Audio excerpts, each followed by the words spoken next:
மற்றொரு அண்மை செய்தி. ராமேஸ்வரம் கெந்தமாதன பர்வதம் பகுதியில் உள்ள நியாய விலைக் கடையை சுற்றி மழைநீர் தேங்கியிருப்பதால் தற்போது பொதுமக்கள் நியாய விலைக் கடையில் பொருட்களை வாங்க தற்போது அவதியை சந்தித்திருக்கிறார்கள். நியாய விலைக் கடையை சூழ்ந்த மழை நீரால் தற்போது அங்குள்ள பொதுமக்கள் பொருட்களை வாங்க முடியாமல் அவதியடைந்திருக்கிறார்கள். இது தொடர்பான காட்சிகளை நாம் பார்த்து வருகிறோம்.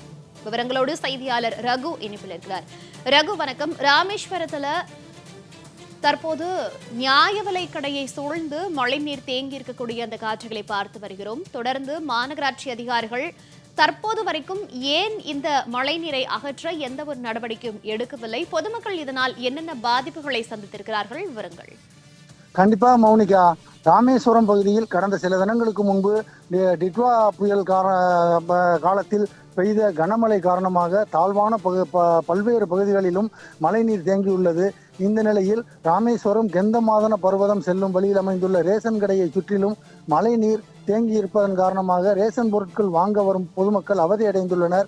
மேலும் இந்த ரேஷன் கடையில் பர்வதம், சல்லிமலை, பாரதி நகர், ரெட்டப்பிள்ளையார் கோயில் தெரு உள்ளிட்ட பகுதிகளைச் சேர்ந்த 2000த்திற்கும் மேற்பட்ட ரேஷன் கார்டு வைத்திருப்பவர்கள் பொருட்களை வாங்கி செல்லக்கூடிய வாங்க வேண்டிய ஒரு சூழல் இருக்கிறது. இந்த நிலையில் அந்த பகுதியில் முழங்கால் அளவு தண்ணீர், மழைநீர் தேங்கி நிற்பதால் பொருட்களை வாங்க வர முடியாத சூழல் நிலவி வருகிறது. தேங்கி நிற்கும் மழைநீரை அகற்றுவதற்கு நகராட்சி நிர்வாகம் எந்தவித நடவடிக்கையும் எடுக்காததால் கடந்த ஒரு வார காலமாக அந்த ரேஷன் கடை மூடியே கிடப்பதாக கூறப்படுகிறது. எனவே ராமேஸ்வரம் நகராட்சி நிர்வாகத்தினர் உடனடியாக அந்த பகுதியில் தேங்கி நிற்கும் மழைநீரை வெளியேற்ற நடவடிக்கை எடுக்க வேண்டும் என அந்த பகுதி மக்கள் கேட்டுக்கொண்டுள்ளனர்.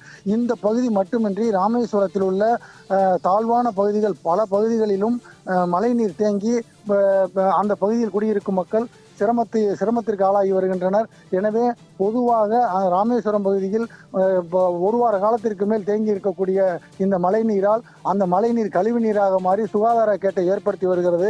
எனவே ராமேஸ்வரம் நகராட்சி நிர்வாகம் உடனடியாக இது போன்ற பகுதிகளில் தேங்கியுள்ள பல நாட்களாக தேங்கி கழிவு நீராக மாறி சுகாதார கேட்டை ஏற்படுத்தி வரும் இந்த மழைநீரை அகற்ற ராமேஸ்வரம் நகராட்சி நிர்வாகம் நடவடிக்கை எடுக்க வேண்டும் என அந்த பகுதி மக்கள் கேட்டுக்கொண்டுள்ளனர். மௌனிகா, தகவல்களுக்கு நன்றி ரகு.